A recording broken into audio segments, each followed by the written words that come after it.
שלום וברכה, אני גלית אליאס, ואני ב4 מילים מצילה לזוגות את הנישואין. זה קורה ביומיים, בדרך ייחודית, אבל אני לא ארחיב עליה עכשיו, כי היום אני מביאה לפה תכנים ספציפיים שקשורים לכסף ולזוגיות. אומרים ש70% מתוך הזוגות שמתגרשים, מתגרשים בגלל כסף. זה נתון היסטרי, ולכן זה כל כך חשוב להתייחס לכסף בהיבט או בזירה הזוגית. היום אני אביא הנחיה ייחודית שבעצם באותה הנשימה מייצרת שינוי גם בהקשר הכספי וגם בהקשר הזוגי. אני מעט מאוד אדבר על למה הנושא הזה כל כך טעון.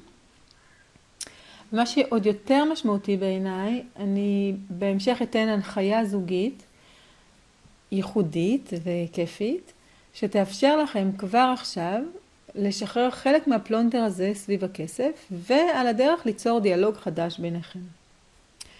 אז קדימה. אבל לפני שאני מתחילה, חשוב לי שתדעו קצת עליי. ממש בכמה מילים אני אספר כדי שתבינו מאיפה אני מביאה את הדברים. עד לפני 5 שנים הזוגיות שלנו הייתה לא משהו. זאת לא אני, אבל ככה נראינו בערך. זאת הייתה אווירה בינינו. השיא היה לפני 5 שנים, אז כבר כמעט התגרשנו. כלומר, בפועל נפרדנו, חיינו בנפרד 3 חודשים, היו הסדרי ראייה לילדים, היינו ממש עם טיוטה לגט, כעסים, מריבות, כל העיר שמסביב. אבל אז, בסוף 3 החודשים האלה, החלטנו לתת צ'אנס נוסף לקשר שלנו. היה ברור לנו שצ'אנס זה אומר ללמוד איך לעשות את זה אחרת, זאת אומרת לדאוג שמישהו אחר ילמד אותנו, כן? כי הזמן כשלעצמו לא עושה את שלו, אולי הוא עושה רק את ההפך, ובאמת זה מה שעשינו. חזרנו, וכמו שאומרים כשהתלמיד מוכן, המורה מגיע, אז בערך שבוע אחרי שחזרנו, נחשפתי לתובנות של הדרך שבה היום אני מנחה זוגות אחרים. וכשנחשפתי להן, אני הייתי בשוק כשהן קיימות, ואני כמעט התגרשתי. והיה לי ברור שזה חלק מהשליחות שלי. כלומר, גם שאני רוצה שאנחנו נעבור את התהליך שלנו, הזוגי, בדרך הזאת, אבל גם שזאת חלק מהשליחות שלי להנחות זוגות אחרים באותה הדרך. וזה מה שעשינו. גם עברנו תהליך זוגי בדרך הזאת, גם זאת לא אני, סליחה. והיום אנחנו החברים הכי טובים, שותפים, אנחנו אוהבים, יש בינינו אינטימיות ותשוקה שהייתי בטוחה שלא יכולים להתקיים לאורך זמן בקשר זוגי, והיום אני יודעת שבהחלט כן. וגם עברתי את ההכשרה המתאימה להנחות זוגות בה, והם יוצאים לדרך חדשה כשהם כאילו חזרו לתקופת ההיכרות שלהם. באווירה אחרת, באווירה נינוחה, באווירה כיפית, בחיוך אחד לשני, התקשורת פתוחה וזורמת. זה משהו אחר לגמרי, באמת מתחילים דף חדש עם כלים לחיים של יחד וחיבור. אבל כשאנחנו חזרנו לחיות ביחד, עדיין הנושא של הכסף לא היה פתור בינינו. היינו במינוס קבוע, יותר נכון מדרדר. גם כשהיו הכנסות יפות, לא הצלחנו ליהנות מהכסף שלנו, כי כשהוא הגיע, הוא רק כיסה חלק מהמינוס, וההוצאות הנוספות העמיקו עוד יותר את הגירעון. בכלל, הנושא הזה של כסף היה כל כך טעון שלא יכולנו לדבר עליו. בכל פעם שאני הייתי מציעה, בוא נבדוק מה קורה איתנו בבנק, הוא היה מתכנס ונעלם, והאווירה הייתה מאחירה, אז אתם יכולים לתאר לעצמכם כמה הייתי דוחה את ההצעות האלה, וזה בלשון המעטה לא היה משפר את מצב החשבון. הוא עצמאי, והמצב הזה היה כזה שתמיד החרו לו בתשלומים. הייתה לי ממש תיאוריה שלמה מעוגנת בנושא הזה, שהשוק הוא כזה, וככה זה מתנהל פה, וטוב, זה לא שזה היה עוזר לנו כמובן, אבל לכאורה זה לפחות היה ברור. מה שקרה בפועל זה פשוט ההוצאות היו היום, וההכנסות, החלק שלו לפחות, היו מגיעות מתישהו. ואני מדברת על איחור של חודשים, עד חצי שנה. ולכן הגירעון רק הלך והידרדר עם הזמן. העניין הוא שבנוסף למספרים ולטבלאות, כשמתייחסים לכסף, היו שם וישנם עדיין הרבה רגשות ואמוציות. היה שם פחד, הייתה שם תחושה של חוסר, הייתה שם אשמה, והיו גם אמונות כמו אין לי מספיק, בשביל כסף צריך לעבוד קשה, ובעיקר אם יהיה לי הרבה כסף זה מסוכן, כי אז הוא ילך לי לאיבוד. האמונה הזאת, אני לא יודעת אם זה יותר פחד מאמונה, הייתה נסתרת, אני לא הייתי מודעת לה. היא הייתה אי שם, אני גיליתי אותה לגמרי במקרה. באיזשהו אופן, האמונות האלה והרגשות האלה ייצרו את המציאות הזאת שאני תיארתי כאן. וכמה שיכולתי לומר בצורה מודעת שאני רוצה שיהיה לי כסף, כל עוד היה פחד, אם נתייחס רק לפחד אפילו, כל עוד היה פחד גדול כל כך בתוכי, שאם יהיה לי כסף הוא ילך לי לאיבוד, תסמכו על תת המודע שלי שהוא ייצר מצב שלא יהיה לי כסף, כדי שאני אהיה מוגנת מלהתמודד עם הפחד הזה. וכך באמת היה. כל אחד מאיתנו עם הפחדים שלו והאמונות שלו והרגשות שלו.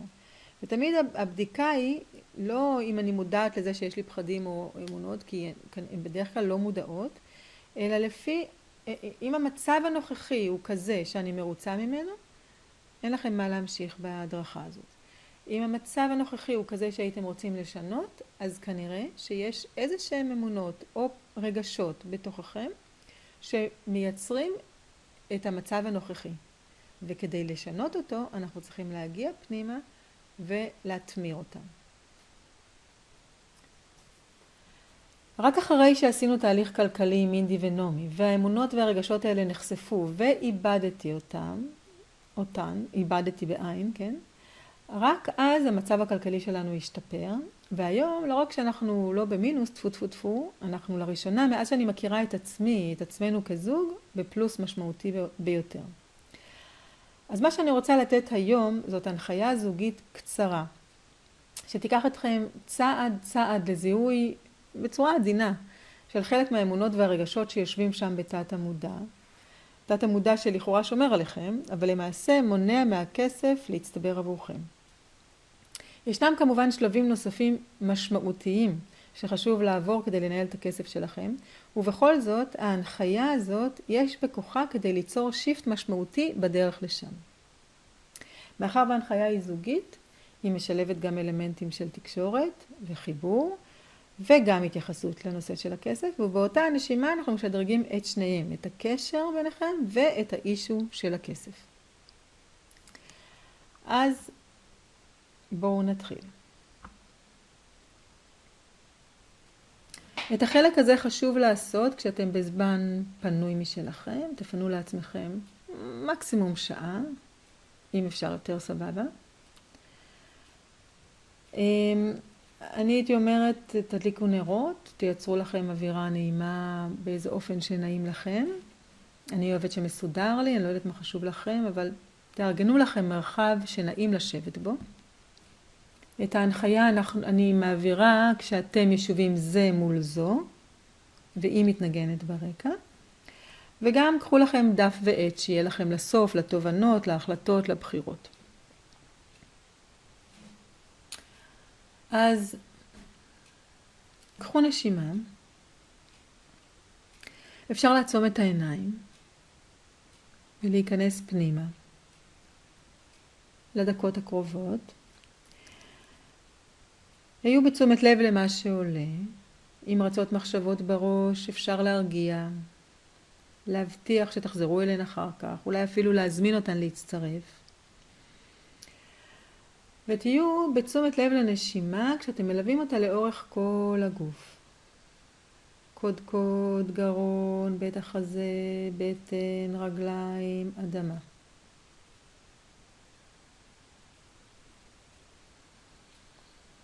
ועם הנשיפה ועם המהות של השחרור שהיא מחזיקה, אנחנו רוצים להביא הרפיה לאורך הגוף כולו, בהיבט הפיזי לפחות. אז בנשיפה הבאה אתם מביאים את תשומת הלב למה שמתחולל בתוך הקודקוד ומתכווננים לאיזשהו ניקוי. ובנשיפה הבאה אתם מביאים את תשומת הלב אל העיניים ונותנים לגלגל העין לנוח לאחור, לשקוע בקרקעית העין.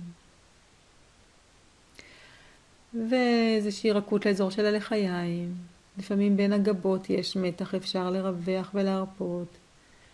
לסת תחתונה נשמטת מטה, כתפיים נשמטות לאדמה, הידיים קצת יותר כבדות. בית החזה שוקע לאחור,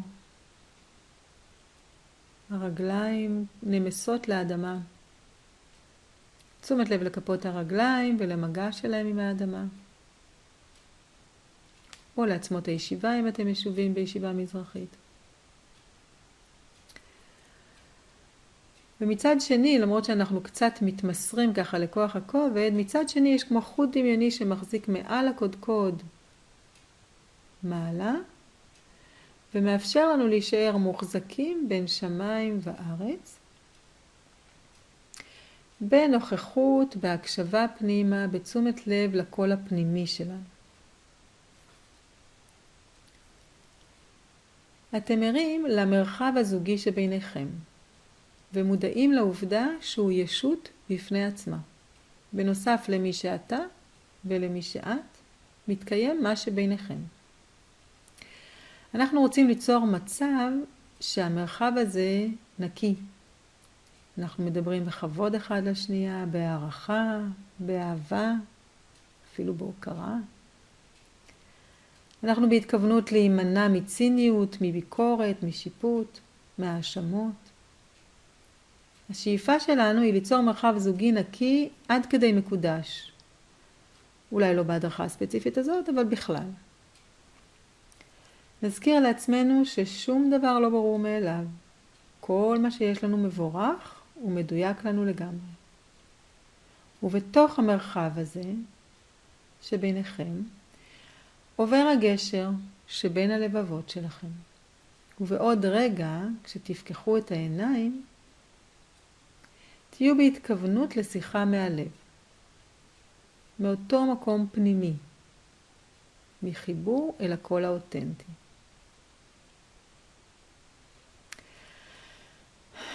לאט לאט אתם פוקחים את העיניים, מסתכלים זה לזו ומודים במבט על עצם הרגע הזה. גם זה לגמרי לא ברור מאליו. ואתם בוחרים מי מתחיל, הוא נקרא השולח. הוא יהיה זה שידבר את ההמשך של המשפטים שיהיו כתובים פה במצגת תכף, וגם אני אומר אותם. והאחר נקרא המיכל. זה לא כל כך חשוב מי מתחיל, כי אתם אחר כך תתחלפו, אם תרצו. המיכל משקף אותו. זאת אומרת שהוא חוזר על הדברים בצורה הכי קרובה שאפשר. ולכן השולח, זה שמדבר, ידבר קצרות, ואחרי כמה משפטים יאפשר למיכל לשקף אותו, כדי שזה לא יהיה פה איזה מבחן של זיכרון. בכל מקרה, אם זה ארוך מדי או לא זוכרים, תמיד המיכל יכול לבקש לעצור ורק לשקף ורק אחר כך שימשיכו, או לשאול ולבקש שיחזרו על הדברים. אז אנחנו מתחילים.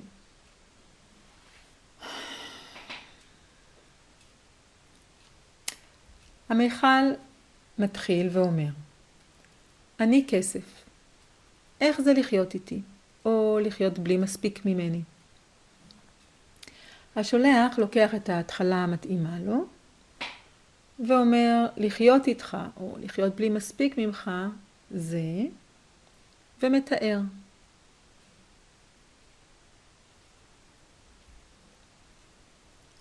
המיכל משקף, אני שומע שלחיות איתי זה, וכשהוא מסיים לשקף אותו, הוא שואל האם שמעתי. פה חשוב לי להגיד, בלי פרשנויות, בלי הסברים, רק עם המילים, בדיוק בצורה שזה נאמר על ידי השולח. השאלה האם שמעתי, המטרה שלה היא גם לוודא שאני שמעתי באמת ואמרתי את הדברים הנכונים, וגם שהשולח יכול להבין שבעצם הוא בעצמו רוצה לדייק את הדברים של עצמו. אז יש לו פה הזדמנות לדייק אותם. וממשיכים. המיכל מוסיף, אחרי שהוא שאל האם שמעתי, ספר לי עוד. אם יש צורך, והשולח מספר לו עוד, ושוב המיכל משקף אותו. ואז השולח אומר, הסיפוק הכי גדול שלי ממך, מכסף, כן? זה. והמיכל משקף. אני שומע שהסיפוק הכי גדול שלך ממני זה. האם שמעתי? כמובן שאתם מתאימים את הזמנים ואתם יכולים לעצור. אם אני מדברת מהר מדי, אני לא רוצה פשוט להאריך פה בשתיקות את ההדרכה.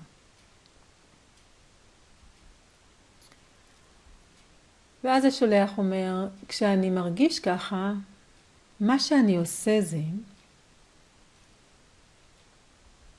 והמיכל משקף, אני שומע שכשאתה מרגיש ככה, אתה עושה ושואל בסוף, האם שמעתי? והשולח אומר, הסיפור שאני מספר לעצמי אודותיך, אודות כסף אני מזכירה, הוא ש. והמיכל משקף, אני שומע שהסיפור שאתה מספר לעצמך אודות כסף או אודותיי הוא. והשולח, התסכול הכי גדול שלי ממך הוא. והמיכל משקף, אני שומע שהתסכול הכי גדול שלך איתי הוא. והשולח אומר, מה שאני עושה כשאתה פוגע בי ככה, זה. והמיכל משקף, אני שומע שמה שאתה עושה כשאני פוגע בך ככה, זה. האם שמעתי?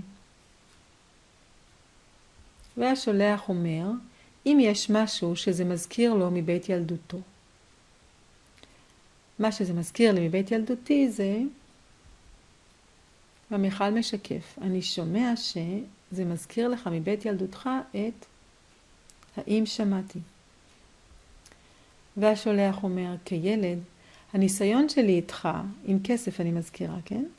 זה, והמיכל משקף, אני שומע שהניסיון שלך איתי כילד הוא, האם שמעתי?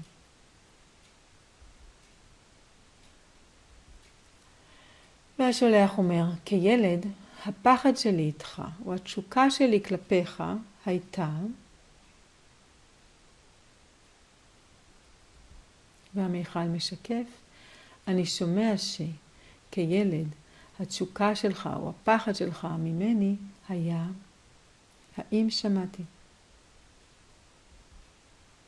ושוב השולח, הדרך שבה התמודדתי עם כך הייתה, והמיכל משקף, אני שומע שהדרך שבה התמודדת איתי, או עם הקושי, או עם הפחד, או עם התשוקה, הייתה. והשולח אומר, מה שהכי הכי הייתי צריך ממך כסף כילד, זה. והמיכל אומר, אני שומע שמה שהכי היית צריך ממני כילד זה.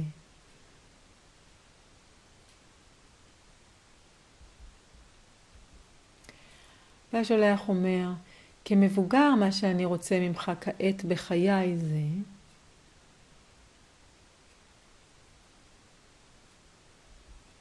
והמיכל משקף, אני שומע, שכמבוגר מה שאתה הכי היית רוצה ממני בחייך זה. והשולח אומר, באידיאל, יחסי הגומלין שלי איתך הם,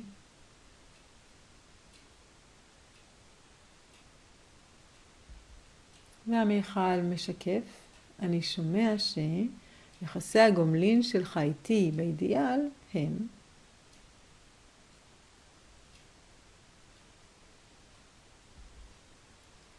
ואז השולח אומר, צעד אחד קטנטן שאני יכול לעשות אל עבר מצב כזה בחיי הוא, והמיכל משקף, אני שומע שצעד אחד קטנטן שאתה יכול לעשות לעבר מצב כזה בחייך, הוא ושואל האם שמעתי.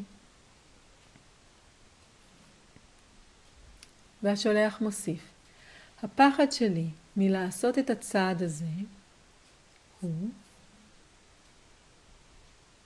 והמיכל משקף, אני שומע שהפחד שלך מלעשות את הצעד הזה הוא,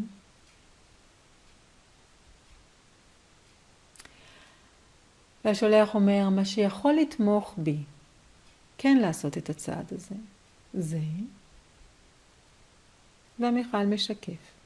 אני שומע שמה שיכול לתמוך בך, לעשות את הצעד הזה, זה.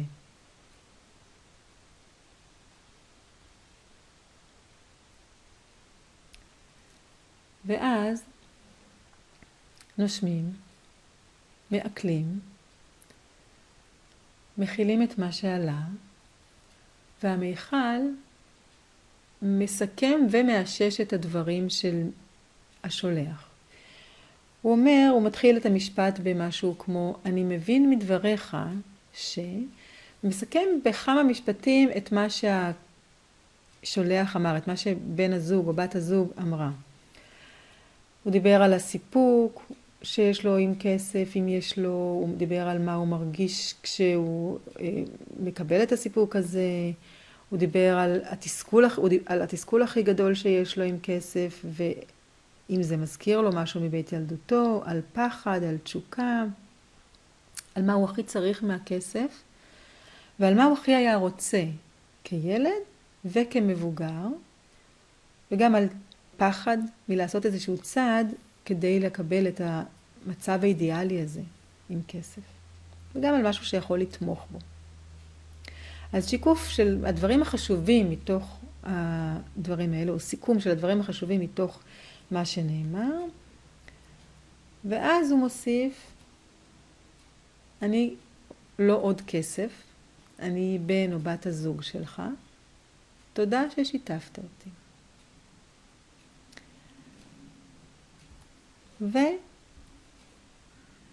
ומתחלפים. עכשיו יש לי שתי הערות חשובות מאוד, לפני שנפרדים. אחת, אני ממליצה לרשום לעצמכם את התובנות, את ההחלטות, את הצעדים, את מה שעלה, כדי שתוכלו להיעזר בהם ולהיות מחויבים לעצמכם, כן, להצלחה הזאת.